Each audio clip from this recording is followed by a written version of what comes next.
New York, June 6, 2025, is no longer the bright city it used to be.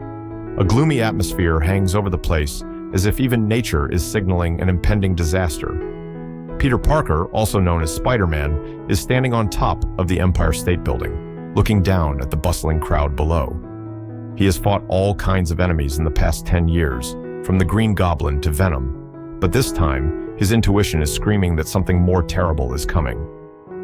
Suddenly, the ground shakes violently. A roar echoes throughout the city, shattering the glass of the tall buildings. Peter puts on his mask, shoots his webs, and dives down. When he reaches the central area, the sight before him shocks him. A giant worm-like monster with wrinkled gray-white skin, glowing red eyes, and a mouth that spits green liquid that corrodes everything it touches. But it wasn't the size of the monster that made Peter shiver, but its shape. The familiar features of the Thomas train, the cartoon locomotive he'd watched with Aunt May as a child, appeared distorted on the worm's body. Thomas's smiling face was replaced by a mouth full of sharp teeth, and the once cheerful whistle was now a terrifying roar. "Thomas, what's going on?" Peter muttered, trying to stay calm. He shot out his web, landed on an abandoned truck in the middle of the road, and shouted, "Hey, monster! If you want to cause trouble, come face to face with me!" The monster turned its head, its red eyes locked on Peter. It roared, and a jet of green liquid shot straight at him. Peter jumped, narrowly avoiding it, but the liquid hit the road, corroding the concrete and creating a cloud of poisonous smoke. Peter realizes that this monster is dangerous not only because of its size, but also because of its destructive power. Peter quickly realized that this monster was not a natural creature. As he dodged its attacks, he noticed a strange detail.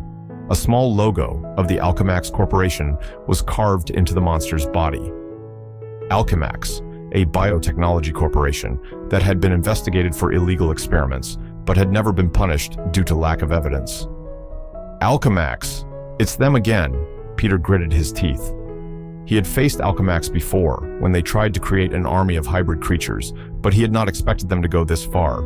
The monster before him was clearly the product of a failed experiment, combining biotechnology with a childhood icon like Thomas Train.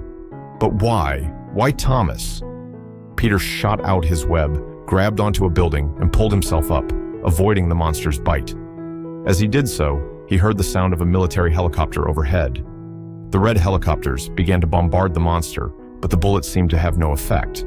The monster roared, using its tail to knock down a helicopter, causing it to fall and explode in the middle of the road. Peter knew that the military could not stop this monster. He needed to find its source, and the only way was to infiltrate the Alchemax headquarters. But first, he had to protect the people. He shot out webs, creating a giant web between two buildings to block the monster's path, preventing it from entering more populated areas. The monster roared, rushing straight into Peter's web. The web shook violently, but it was not strong enough to hold the monster for too long. Peter jumped down, landed on the monster's back, and used webs to wrap tightly around its mouth, trying to stop the green liquid from spraying out. But the monster struggled violently, sending Peter flying down the road. Peter slammed into a car, feeling a sharp pain in his ribs. He stood up, blood dripping from the corner of his mouth, but his eyes remained steady. "You will not hurt anyone else," he shouted, charging again. This time, he shot the web into the monster's eyes, causing it to scream in pain. But just then, a voice rang out over the monster's speaker system, startling Peter. "Spider-Man, do you think you can stop me?" The voice was cold and distorted, but Peter recognized it immediately. It was Dr. Olivia Octavius, also known as Dr. Octopus, his old enemy. "This monster is my masterpiece. I turned Thomas Train, the symbol of joy and childhood, into a machine of destruction, to remind you that nothing is permanent. You will fail, Spider-Man, just like you failed to save Aunt May." Olivia's words were like a knife stabbing into Peter's heart. He remembered the day Aunt May died, when he could do nothing to save her. That pain had never left him, and now Olivia was using it to destroy him. Peter gritted his teeth, tears streaming down his face under his mask. "You're wrong, Olivia. I won't let you win." Peter decided that he couldn't continue fighting without knowing how to destroy the monster. He webbed his way toward Alchemax headquarters, leaving the monster to the military to deal with for now. When he entered the building, he discovered a secret underground lab where Olivia was remotely controlling the monster. "Welcome, Spider-Man," Olivia laughed, her 4 robotic arms raised menacingly. "You've come just in time to witness the fall of this city." She pointed to a large screen where the monster was destroying streets, and its green liquid had begun to spread, creating a toxic cloud that covered the area. Peter lunged forward, throwing a punch at Olivia, but she quickly counterattacked. One of the robotic arms grabbed him, throwing him against the wall. Peter felt like his bones were about to break, but he didn't give up. He webbed his way, wrapped tightly around Olivia's robotic arm, and pulled hard, knocking her off balance. While Olivia was distracted, Peter ran to the monster's control console. He discovered that the monster was controlled by a special power core, and if the core was destroyed, the monster would stop working. But Olivia screamed, "If you do that, the whole city will be destroyed. That power core contains a poison that is 100 times stronger than the monster's liquid. If it explodes, no one will survive." Peter stopped, his hands shaking. He looked out the window where the monster was still wreaking havoc. He thought of Aunt May, of MJ, of everyone he loved. And then he made a decision. Peter turned back, looking at Olivia with a determined gaze. "If I can't save everyone, I'll save the ones I can." He smashed the power core, and immediately the monster outside roared in pain. It convulsed violently, and Peter knew he didn't have much time left. He shot out his web, grabbed the monster, and dragged it away from the city center, towards the harbor. Every step the monster took made the ground shake, but Peter did not stop. He used all his strength, pulling the monster away from the residential areas. When they reached the shore, the power core began to glow, a sign that the explosion was coming. Peter looked down at the water, then back at the city in the distance. He knew that if he jumped into the water, he could survive, but the explosion would still affect parts of the city.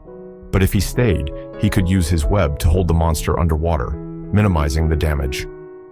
"With great power comes great responsibility," Peter muttered, echoing Aunt May's words. He shot out his web, wrapped the monster tightly around himself, and plunged with it into the cold sea. The explosion occurred underwater, creating a giant wave that shot up into the sky. But thanks to Peter, the damage was minimized. The monster was destroyed, and Olivia was taken into police custody after being pulled from the rubble of Alchemax. A week later, MJ stood by the shore, looking out at the water. She held Peter's mask in her hand, the only thing left standing after the explosion. Tears streamed down her cheeks, but she smiled. "You've always been a hero, Peter," she whispered. "I'm proud of you." In the days after the explosion at the harbor, New York City gradually returned to normal life, but the memories of the horrific battle were still fresh in everyone's mind. In the central square, where the battle between Spider-Man and the monster Thomas Train once took place, a memorial was erected. The statue did not depict Spider-Man in a heroic fighting stance, but rather an image of him with his arms outstretched to protect a group of children, with his eyes fixed forward, a symbol of sacrifice and courage. At the foot of the statue, a plaque was engraved with the words, "Spider-Man, Guardian of Hope, forever in our hearts." Meanwhile, in another corner of the city, a new figure appeared. A young girl, dressed in a purple suit with Spider-Man-like features, stood on top of a building looking down at the crowd. She was Gwen Stacy, also known as Spider-Gwen, an old friend of Peter's from another dimension. Gwen clenched her fists and whispered, "Peter, I will continue your mission. New York will never be without a protector." She shot out her webs and rushed down the street, ready to face any further threats. Thank you for joining me through the drama, the tears, and the laughter. I hope this story has touched your hearts, the way Spider-Man has touched the hearts of millions around the world. Once again, thank you, and see you on the next journey.